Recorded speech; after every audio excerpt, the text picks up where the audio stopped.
I'm always hunting for the freshest and most exciting mobile games, and October 2025 has already delivered some gems. Some are big titles you've probably heard of, some are underrated gems flying under the radar, and all of them are super fun to play. So, let's dive into the newest games you need to check out.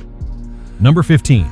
If you've ever wished Minecraft had better graphics, Discovery 2 is basically the answer. The first thing I noticed is just how beautiful the world looks. Sunsets spill across the blocky hills, water shimmers in a way you don't usually see in voxel games, and sometimes I just stop what I'm doing to look at the landscapes. The downside is that right now it only has creative mode. That means no survival mechanics, no hunger bar, no monsters to deal with. I really hope the developers add a survival mode or more game content down the line, because the foundation here is excellent. It's one of the most relaxing and visually striking sandbox games you can get on mobile.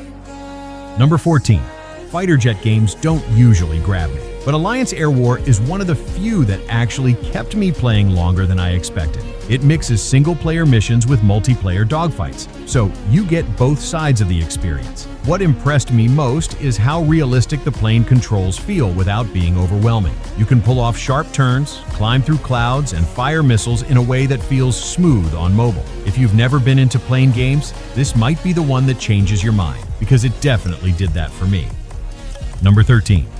Hano Truck is one of those games that drops you right into the middle of nowhere and challenges you to push through. For a mobile truck game, the graphics are pretty impressive, and the sense of danger while carrying heavy loads makes every delivery feel like a real accomplishment. The downside right now is content. It's a paid game, and while the core experience is fun, there just isn't enough variety yet. You only get a handful of trucks and missions, so after a while it can feel like you've seen everything. Still, the foundation is solid. If the developers keep updating it with new maps, vehicles, and challenges, this could easily become one of the best truck simulators on mobile. Number 12. Blade & Soul Heroes is a fresh take on the collectible action MMORPG formula. You're constantly unlocking new heroes and sending them out to fight waves of monsters. But here's the thing, the game leans very heavily on autoplay. I'm talking auto quests, auto fights, auto grinding. Basically, it plays itself most of the time. Personally, I'm not a fan of that style because I like to feel more in control of my characters. That said, I know there are plenty of people who actually prefer this type of setup. If that's you, then Blade & Soul Heroes might scratch the itch. Number 11. Street Knockout just drops you into the middle of a fight and lets you throw hands. You'll often be up against multiple enemies at once, and the combat system, while simple, feels surprisingly tight. The animations are smooth, and the stamina bar forces you to think a little about how aggressive you can be. It's a fun, straightforward brawler that's perfect for killing a few minutes when you want something fast and satisfying. Number 10. Morikamori Life is one of those games that instantly feels cozy the moment you open it. The Ghibli-style artwork really sets the mood. It's a countryside life sim where you spend your days farming, tending to animals, and building relationships with the people around you. What makes it stand out for me is just how charming it feels, like you're living inside a storybook. The downside is that it isn't globally available yet, which is frustrating because I think so many players would love this one. Right now, you need a Hong Kong VPN if you want to try it out, but hopefully the developers roll out a global release soon. Number 9.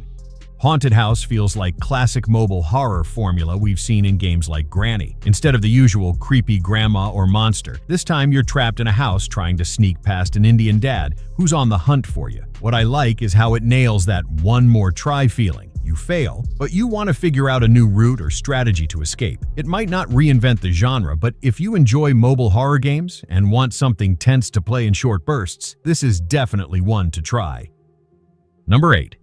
Preserve is one of those games that feels calm on the surface but quietly hooks you in. At first glance, it's a puzzle game with a nature theme, but once you start building your little ecosystem, it becomes something deeper. You're placing tiles, balancing forests, lakes, and animals, and before you know it, you've crafted this tiny world that feels alive. The graphics are cute and clean, and the relaxing music ties it all together. It's the kind of game you can pick up for 5 minutes and then end up playing for an hour because you want to see how your ecosystem grows. Number 7. Drive-In is a new open-world driving game that really shines when it comes to how the cars look and handle. There are a few missions scattered around the map, which give you some structure, but the main draw right now is just cruising around and testing out how each car feels. But honestly, the open world can feel empty after a while. There are no pedestrians or NPC traffic to make the city feel alive. Still, it is fun for short car driving sessions. Number 6. Bloomtown is a narrative-driven JRPG that immediately stands out with its charming pixel art and unusual setting. The gameplay blends classic turn-based combat with monster taming and some social RPG elements. It's not just about fighting, you also interact with the town and characters, which gives it a warmer, more personal feel. The best part is there's a free demo available, so you can try it out before deciding if it's worth buying. Number 5. Outliver Tribulation is a story-driven action-adventure game that blends third-person shooting with survival horror and Souls-like mechanics. The game is ported from PC, and overall, the port works well. The graphics are solid for mobile, though some of the character animations can feel a bit clunky during combat. If you like a mix of action, strategy, and narrative depth on your phone, this one is definitely worth checking out. Number 4. Car Racing Pro immediately grabbed my attention with its visuals. The graphics are sharp and detailed, and it actually reminded me of Rally Horizon. The game is clearly new, and you can feel it in some small glitches and the limited content. Right now, there are only 3 maps and about 15 cars to pick from, but the driving physics and core gameplay feel solid. Despite its rough edges, the potential here is huge. With more tracks, cars, and maybe some multiplayer modes in the future, this could become one of the standout rally experiences on mobile. Number 3.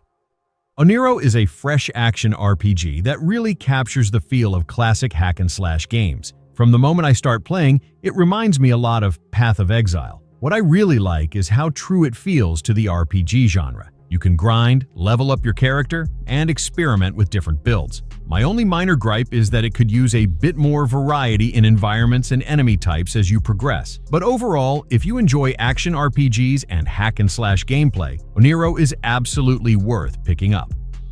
Number 2.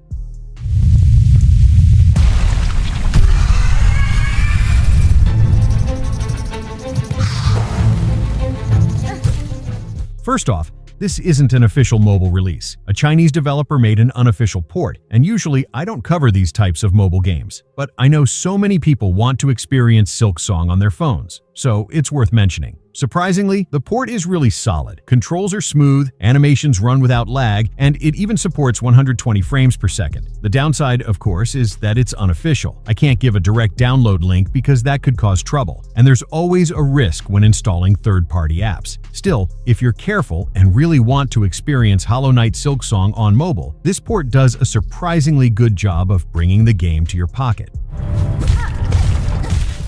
Number 1.